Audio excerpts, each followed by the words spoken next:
Vamos para a palavra. A palavra se encontra no livro de Gênesis, no capítulo 1, a partir do versículo 26. Gênesis capítulo 1, 26.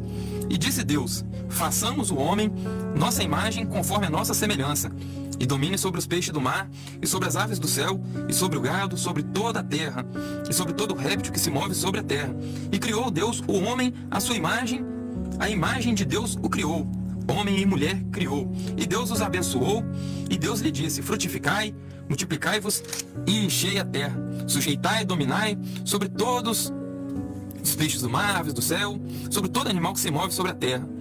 E disse Deus: eis que vos tenho dado toda a erva que dê semente, que esta sobre a face de toda a terra, e toda árvore que há fruto, que se dê semente, ser-vos-á para mantimento.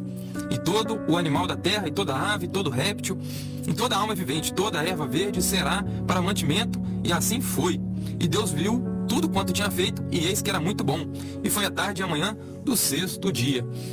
O texto que lemos, creio que todo cristão, todo novo convertido, todas as pessoas que têm curiosidade de ler a Bíblia, já leu essa passagem. Porque geralmente é mais comum, quando nós vamos ler a palavra de Deus, a gente inicia pelo Gênesis, a gente inicia pelo início. E esse texto ele é muito bonito porque é o texto que fala da parte da criação da humanidade. Deus, ele não só fez o homem, mas como ele mesmo tocou no pó da terra. No versículo 8 do capítulo 3, vai dizer que o Senhor, ele visitava o homem todos os dias. Ele vinha para poder visitar o homem e manter um relacionamento com Adão. E Deus, ele não só criou o homem para a sua glória, mas também criou a humanidade para ser seu amigo. Certa vez eu disse em uma pregação que Deus, ele não criou o homem para somente adorá-lo, o intuito da adoração. Na verdade, não há texto que diga diretamente que Deus criou o homem para adorá-lo. Não há nenhum texto que diga diretamente que Deus criou o homem para adorá-lo. Mas toda a criação é para a glória de Deus. E até falaram desse: se Deus não criou o homem para adorar, para que Deus criou o homem? E eu respondi dessa maneira, que Deus criou o homem com a intenção de ter um amigo muito próximo. Adão, ele foi criado para ser um amigo íntimo de Deus. Ele foi criado para ser mais do que uma criatura. Ele foi criado para ser mais do que só um ser. Deus, ele colocou ali a sua mão, porque antes todas as coisas foram criadas através do fôlego de Deus, através do falar da palavra. Em 1 João vai dizer que no princípio era o verbo. E o verbo é o verbo haja. O verbo haja de apareça. E aí Deus vai dizer, né? Haja terra, haja luz, haja água. Foi o verbo. E ele somente pelo falar dele ali, pelo sopro de vida dele, do próprio Senhor, ele foi criando as coisas. E na hora de criar o homem, Deus, ele vai colocar a mão na terra, no pó da terra, e vai começar a amassar ali, vai começar a moldar, e ele vai fazer conforme a imagem e semelhança dele. Ele vai, eu imagino Deus olhando no reflexo da água e ao mesmo tempo moldando um bonequinho de barro. E aí Deus vai soprar nas narinas daquele pequeno boneco, e aí ele vai ter vida. Por quê? Porque na palavra de Deus, no fôlego de Deus, há vida. Ele é a própria vida, ele é a própria essência. E aí, quando aquele ser, recebe o Espírito Santo de Deus ali, porque naquele momento Adão, ele era um ser puro. Ele vai receber ali o sopro de Deus e vai passar a ser um ser vivente. E ele, como criatura diretamente de Deus, ele passa a ser um ser inteligente também. E como eu disse aqui no versículo 8, Deus passeava no jardim pela variação do dia. Todos os dias Deus passeava no jardim. E Deus, ele ali vai ter um encontro com Adão. Deus, ele tinha um relacionamento de pai e filho com Adão. Hoje eu conversei com um amigo e falei com ele assim: o seu filho apronta? Ele disse: meu filho apronta. Aí eu falei com ele assim: mas mesmo assim, qual a maneira que você olha para ele? Você olha para ele com amor? Ele olha para o meu filho com amor. Quando ele apronta, você fica bravo? Eu educo ele, tenta ensinar para ele. Foi o que ele disse: Deus olha para a gente da mesma maneira que você olha para o seu filho. A mesma maneira que você, como pai, olha para o seu filho, Deus também olha para a gente dessa maneira. Porque Deus, ele nos criou para sermos mais do que uma criação, fomos criados para ser amigos de Deus. Aí ele falou bem assim: mas por que Deus deixou a árvore da vida, a árvore do conhecimento do bem e do mal, ao alcance de Adão? Porque ele sabia que Adão iria comer. Eu falei: ele sabia que Adão iria comer. Mas por que ele fez isso? Porque ele já tinha todo um projeto eu falei com ele, não confunda a permissão de Deus com a vontade de Deus. Deus, ele sabia que Adão iria consumir o fruto, mas não era o plano de Deus que Adão comesse naquele momento. Falei com ele, vou dar um exemplo aqui. Quando você chega na sua casa, você pega seu celular, você deixa ele em cima de uma mesa, em cima de uma estante, alguma coisa assim, ou você guarda ele dentro de uma gaveta e tranca ele? Não, eu chego em casa, tiro do bolso, coloco isso na mesa. Aí eu perguntei pra ele bem assim, isso dá direito do seu filho pegar no seu telefone, mexer no seu telefone sem a sua permissão? Ele, não dá. Aí eu até fiz uma brincadeira com ele, falei assim, as esposas da gente pegam, né? Mas é porque a gente não deve ter segredo com as nossas esposas. Mas é um item pessoal e particular. Não é qualquer pessoa que vai pegar o seu telefone e vai mexer no seu telefone. Tô certo? Ele, não, realmente. Eu falei, da mesma maneira. O jardim, ele não era de Adão. Deus entregou para Adão cuidar do jardim. Nós lemos aqui o texto, a gente viu que Deus, ele deu o jardim para Adão cuidar do jardim. Mas isso não dava direito de Adão a consumir um fruto que Deus falou para ele assim, essa árvore é minha. A árvore do conhecimento do bem e do mal é minha. Isso não dava direito a Adão de comer o fruto. E Adão, ele vai tocar numa coisa que não é dele, é de Deus. Aí ele falou assim, pois é, mas Deus sabia. Deus sabia, mas Deus não tinha dado permissão para Adão tocar no fruto. E quando Adão toca no fruto, como Deus já sabia daquilo tudo, ele já tinha um plano de salvação para nós. Porque tudo está no controle de Deus, tudo está nas suas mãos, no seu controle, nada foge do controle de Deus. O ser humano, nós somos a nossa mente é tão pequena, por mais sábio que alguns sejam mais que os outros, como o rei Salomão, ou como outras pessoas que a gente pode citar, por mais que tenhamos sabedoria, mas a nossa mente é pequena diante de Deus. Os nossos pensamentos são pequenos diante de Deus. Vou dar um exemplo para você. Quando a gente passa por alguma dificuldade, na maioria das vezes a gente pensa bem assim, acabou, não vai ter mais jeito, eu não vou conseguir alcançar o que eu estava almejando, eu não vou conseguir alcançar os meus projetos, acabou, já era, perdeu. Talvez a gente lembre até de Pedro ali lavando as redes pela manhã, ele pensando bem assim, acabou, vou ter que vender o barco porque não vai ter mais jeito, acabou. E ele vai lavando as redes ali, talvez ele vai bolando já um plano B, o que eu vou fazer, de que eu vou trabalhar para trazer o sustento para dentro de casa. Só que aí pela manhã, após uma noite frustrada de pescaria e nada pegou, Jesus aparece. E Jesus vai pedir o barco emprestado de Pedro. Talvez Pedro até pensou assim, eu posso alugar o meu barco para esse pegador. Talvez passou pela cabeça dele. Mas quando Jesus termina a pregação e fala assim, lança a rede novamente. E Pedro falou assim, eu tentei a noite toda e não peguei nada, mas segundo a sua palavra, eu vou jogar a rede mais uma vez. Então, quando Pedro joga a rede, e a rede fica pesada e ele puxa muitos peixes ao ponto de encher 2 barcos, a gente vê como que os nossos pensamentos, a nossa mente, somos pequenos demais, somos muito pequenos. Jesus disse para os discípulos assim, as coisas que eu faço hoje vocês não entendem, mas um dia vocês vão entender. Da mesma maneira Deus, as coisas que Deus, os projetos de Deus, a gente não entende o trabalhar de Deus, a gente não entende nada do que Deus faz, mas um dia iremos entender.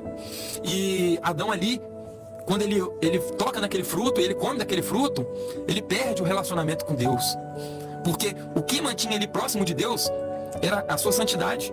O que mantinha Adão perto de Deus, a amizade de Adão com Deus, era porque Deus confiava em Adão ao ponto de deixar a árvore do conhecimento do bem e do mal sem cercas. Deus confiava em Adão. E Adão ali, ele vai mostrar não ser digno mais de confiança. Ele vai ter que se retirar do jardim. Ele vai ter que começar a trabalhar, a arar a terra do seu próprio suor. E depois, para se aproximar novamente de Deus, aí nós temos que adorá-lo. Aí nós temos que exaltar o nome dele, glorificar o nome dele, entoar louvores, orar. Porque antes a humanidade ela tinha acesso ao Senhor, ao Criador. E após Adão perder essa intimidade com o Criador, agora nós temos que estar sempre buscando a sua face. Não que Deus se esconda de nós, a Bíblia vai dizer que Ele não se esconde de nós. Ele está o tempo todo atento, Ele está o tempo todo disponível. A própria palavra vai dizer, se o meu povo, que se chama pelo meu nome, se humilhar e orar, se converter dos seus maus caminhos e clamar, eu dos céus ouvirei e sararei a sua terra. Então, o que te aproxima de Deus é a adoração, é o louvor. Meu irmão, mas eu me encontro numa situação de que eu acho que não tem mais jeito pra mim, eu acho que pra mim já acabou, eu não consigo mais, eu tô preso no vício, eu tô preso em coisas que não agradam a Deus, eu não consigo me libertar. Eu quero te dizer uma coisa, mesmo da maneira que você está, comece a orar, todos os dias, vai orando. Mas eu não sou digno de orar, meu irmão, ninguém é digno de orar. Nós só podemos orar porque Jesus morreu por nós. Por isso, se Jesus não tivesse morrido por nós, ninguém era digno de orar, ninguém, nenhuma obra justifica. Então, ore, louve, e aos poucos o Senhor, Ele vai começar a remover você vai começar a sentir vontade de abandonar aquilo que te prende, aquilo que te aprisiona. É como fazer uma dieta. Ninguém começa uma dieta, vou parar agora. Sempre é de pouco em pouco. O remédio é dado em doses. E aí aos poucos você vai deixando, você vai largando. Mas não deixe de orar, não deixe de adorar, não deixe de louvar. Porque se todos os dias você tentar um pouquinho, logo, logo, em nome de Jesus, eu creio que você já vai estar liberto, vai estar livre. O Espírito Santo de Deus, ele incomoda. A partir do momento que você deixar abrir a porta para ele entrar e fazer a mudança em sua vida, ele vai entrar, ele vai mudar, ele vai te moldar. O Senhor vai dizer a Jeremias, Jeremias, desce a casa do oleiro. E Jeremias vai descer e vai ver o oleiro amassando barro. E vai ver que o vaso se quebra na mão do oleiro, mas o oleiro ele vai e refaz o vaso. Ele fala assim, por acaso eu posso fazer isso com a casa de Israel? E Jeremias vai dizer, o Senhor pode. Então, ele molda. Não há projeto falido nas mãos de Deus. Não há nada que seja impossível para Deus. Todas as coisas são possíveis para Deus. E Deus, ele quer ter um relacionamento com a gente da mesma maneira que ele tinha com Adão antes do pecado. Ele quer. Ele quer. É o desejo do Senhor é que nós tenhamos comunhão com ele diariamente. É o desejo dele. E através de Jesus Cristo, o Verbo vivo, o Verbo encarnado, através dele, nós iremos ser resgatados um dia. Nós iremos ir ao encontro do nosso Senhor. Nós cearemos com ele. Não teremos mais sede, nem fome, nem doenças. Não haverá mais maldade.